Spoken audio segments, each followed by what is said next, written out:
Hi Capricorn, welcome to Higher Source Tarot for your weekly tarot check. This is for the week of May 9th through May 16th for all Capricorn, Sun, Moon, Rising, and Venus. If you are new to the channel, welcome to you. I'm glad you're here. I post new readings every Friday and then again on Monday. So if a reading doesn't resonate, you can always check back in a couple of days, check a different part of your chart, or even look around on those Monday readings because the format is different every Monday. So there's quite a variety happening there too. And thanks to everybody for subscribing and just watching the readings and hitting that like button. I appreciate everything you do for the channel. It really means a lot to me. And if you haven't subscribed, I'd love to invite you to join us and subscribe. Then you'll know when anything new is posted. All right, let's begin and get the guidance for Capricorn, Sun, Moon, Rising, and Venus. What does Capricorn need to know, please? What messages do you have for Capricorn? Okay, let's do one more. Cards are getting a bit raggedy. I probably need a new deck, but it's hard because I just love this deck but anyway. Okay. You've got here the Ten of Wands, the Knight of Pentacles, the Star, the Empress, the Knight of Swords, the King of Cups, the Eight of Pentacles, and the Chariot. Well, you're definitely moving forward with something. It's long-term, it's stable, it's beautiful. I mean, I love to see, you can't really go wrong with this, right? When you start to see the Star, the Empress, and the Chariot, you're for sure moving forward with something that brings love. There's healing here.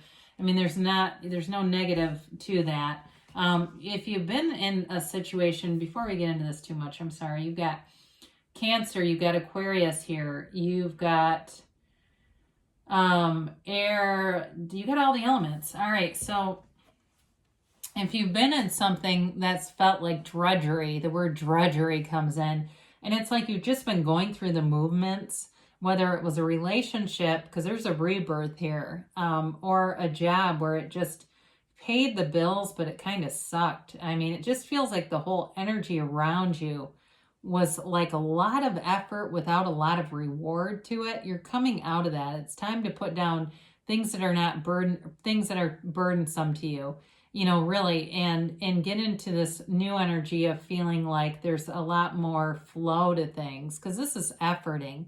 This can even be force manifesting. And so for some, if it was a relationship and you were putting in a lot of effort and it really was in that field of force manifesting, you may have given up on it all together and decided to hell with this.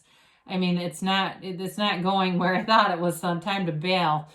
So with this, you've got something coming in though that is a long-term stable commitment. So it's slow moving, but it is long-term. It's like with this, you take the time to get it right and it lasts. If it's a new job for you, you've definitely got a promotion here or something where it brings in a lot more money. It may feel like it's a lot of work at first, but I do feel like that gets resolved.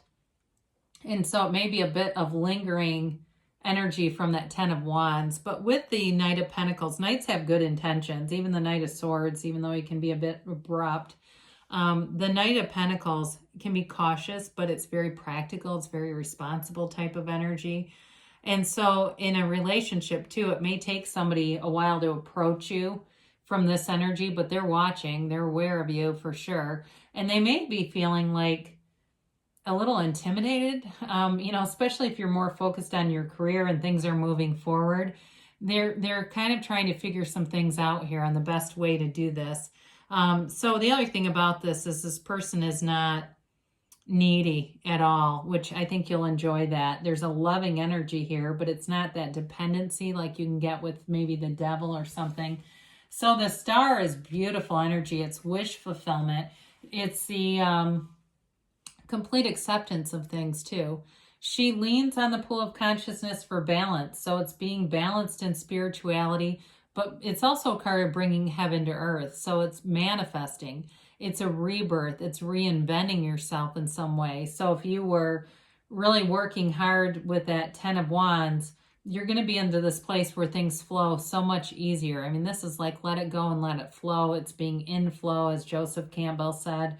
You are in this place where you're vibrant. Your energy is so vibrant around you that I also feel like, too, if you feel like people really have taken advantage of you, where it's like you're giving and giving and giving, and you wish in a way that you could be on the receiving end of all that you give, right? That kind of thing. I do feel like that's changing, but I feel like some of you resist it a little bit. Like it's hard for you to take. And so it really isn't about taking as much as it is receiving, I guess. So, and I don't know why I use the word take, because that's not really what I would say normally, but I feel like somebody here feels that way. So that's how it came out. But there's definitely a loving, healing energy here. And with the Empress, it's absolutely beautiful. You know, she's the mother of the tarot. It's very unconditional love around you. So in a relationship, like I said, it's long-term stability, but it's you can really be yourself. The Empress, though, she's kind of that energy where she's always having people over. The energy of opens her door to anybody. She doesn't restrict any of her love, right? It's for everyone. She also can be a bit overindulgent. I mean, and it can be in a lot of areas: sex, eating, drinking. She can be, with this energy, the energy that can add on an extra 10 pounds in a month. Okay, so just watch that, because if you're starting to have a lot of social invitations, just be aware of that, because this can be an energy where people are prone to weight gain. But with this, it's a magical number 3. It's bringing in your heart's desires. It's also to assuring you that good things are on the way. There's nothing to worry about when you're in this kind of protective energy. In terms of a job too, things are moving forward here. There's new growth all around you. There's new opportunities knocking on the door. And so the Knight of Swords can offer a bit of restless energy. This can be force manifesting, so we got to be careful here. And so calibrate your words. Be aware of that. If there's something you're waiting on and you want it to speed up, just be careful with not saying things that are too harsh, okay? Because he's pretty impatient. And so it's just about, that's what I like about tarot. It will warn you if there's sort of an impatient element. You don't have a thing to worry about here. Things are moving forward, especially with the Chariot being here. That's gains in the tarot, big time.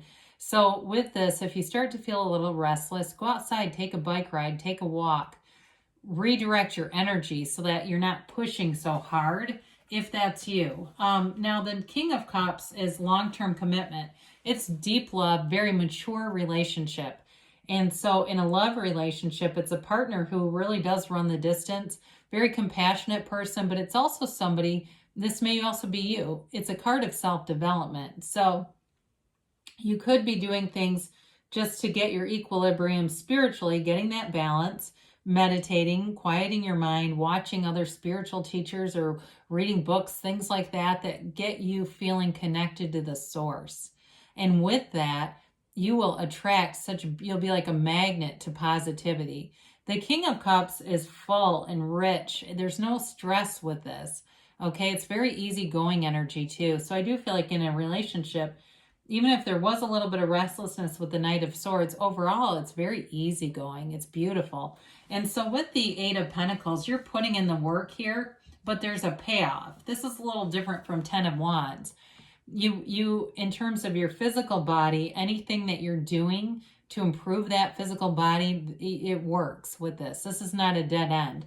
In terms of money too, though, because that does show up here a few different times, you're making gains, you're getting more money. There may start to look like you may start to accumulate funds too. And some of you maybe are busy with whatever this work change is. And in the meantime, you just don't have money to spend, or you don't have money, you don't have time to spend money. Pardon me on that. And so it ends up allowing you to accumulate some things. I see somebody kicking a coffee habit where it was like a $6 a day coffee habit. And all of a sudden, over time, you don't realize how much money that was. It's some of the littlest stuff, but you're focused. You're focused on positive things in your life too. And you may find your social circle, which I do see as being fun and uplifting. You may find that changes a little bit.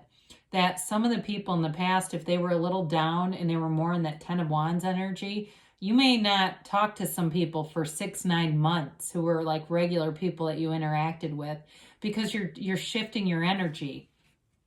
So the Chariot is a beautiful card of moving forward, also a law of attraction card. You know, he uses his mind to create and shape his reality. So you're not only using your conscious mind, which is primarily this, you're also tapping into the subconscious with the star. And so with that working together in unison, in tandem, you're drawing things in, and you may find those synchronicities start where, you know, it's number synchronicities, or you're seeing particular animals. I used to have a friend who always said rabbits were lucky. And so whenever I see a rabbit in my yard, I always think, well, it's going to be a good day today. And it's not just superstition. It's what you believe you will receive. And so with the Chariot, this is also a card of travel. So for some of you, it's not just moving forward and manifesting. There may be travel involved here too, especially if you're changing a job. There may be a little bit of a gap where you get to go do something fun, just a little getaway before you begin. And also too, for people in a relationship, I see travel indicated there too, but it's in a positive light. It's not, you know, heartache of we live 3,000 miles apart. It's not a separation. It's really a coming together. So what an exciting reading this has been. Let's see what the angels have to say here for Capricorn, please.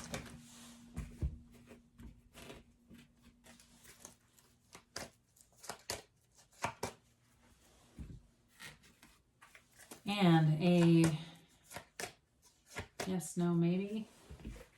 You have here, remain positive. So good things are definitely coming, especially if you have been in a bit of a challenging time. This is getting better for sure. They say peaceful resolution. I don't see a huge like breakdown here, but if you've had something with that 10 of Wands where it just you've had enough of it, you've got things moving forward. And you've got a golden opportunity. I haven't seen this in a long time. There's something big with the Chariot, the Star, and the Empress, okay? There's some big opportunity here that's showing up that's going to bring in a wonderful new phase in the near future, they say. And you've got a yes, okay? So whatever it is that you have in your mind's eye, you can have it in your reality. Good things are coming for you, Capricorn. I love you, and I'll be back again soon.